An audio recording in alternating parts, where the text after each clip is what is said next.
Let me just quickly bring in Mr. Dayal and Dr. Datta into the conversation here. You know, gentlemen, I have this question for both of you. So I'll start with you, Mr. Dayal, that at this point, with whatever's happened in the last 24 hours, is India then at a better position to renegotiate, if not renegotiate rather, maybe talk about that percentage that, as Siddharth was also mentioning, the 18% that's been put in that very deal, can that be renegotiated with this SC ruling coming into the picture now? You know, the purpose of a trade deal is to work out more favorable terms. Now, the 18% tariff will not be favorable, but unfavorable. Imports from India will cost more rather than less. We should bear this in mind. You know, when the US will be paying zero tariffs on its exports to India, then why should it be charging 18% tariffs on imports from India when it will be charging just 10% from a whole host of other countries with which it doesn't have a trade deal? Following the US Supreme Court verdict yesterday, which struck down the broad punitive tariffs imposed by the Trump administration, the legal landscape for the existing agreement has shifted. Now, despite the court ruling, President Trump has stated that the current framework with India remains intact and he does not intend to reopen the deal. However, the deal is not yet fully finalized, and India should be in a position to renegotiate the details of the arrangements. Now, Indian and American negotiators are scheduled to meet in the US on 23rd February for 3 days of talks to finalize the legal text of an interim trade agreement. Now, the Indian government should try to use the Supreme Court's ruling as a leverage to renegotiate for a more favorable sort of deal, because otherwise, you know, our exports, for instance, of agriculture items or textiles will become expensive as compared to exports from countries which will only be paying 10%. That is my view.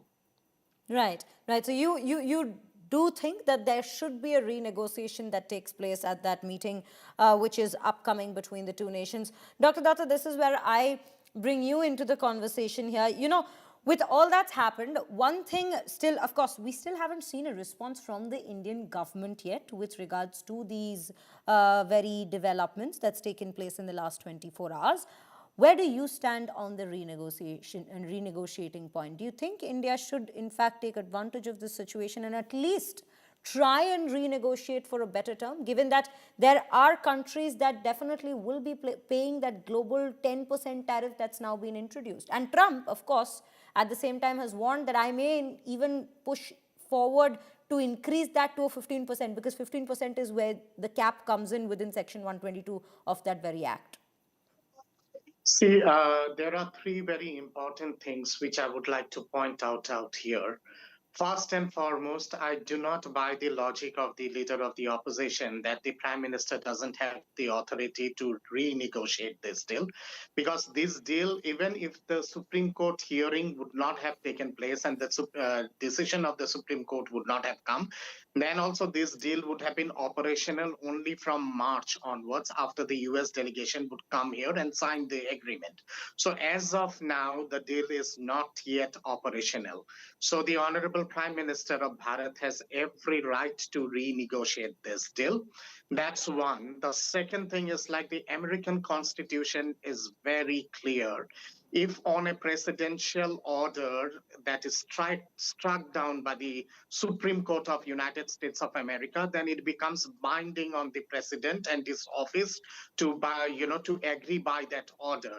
The American Constitution also gives in enough rights to the Supreme Court of United States of America that if the order is violated, then the Supreme Court can direct the Congress for impeachment of the Honorable President of United States of America. So the battle of President Trump with the Supreme Court is not yet over. The second thing is, like, 18%, if I take it that way, then I do understand and I vehemently would say that it has to be reciprocal. If they are imposing 18% on us, we also should impose 18% on them, and it has to be that way. It has to be a bilateral deal.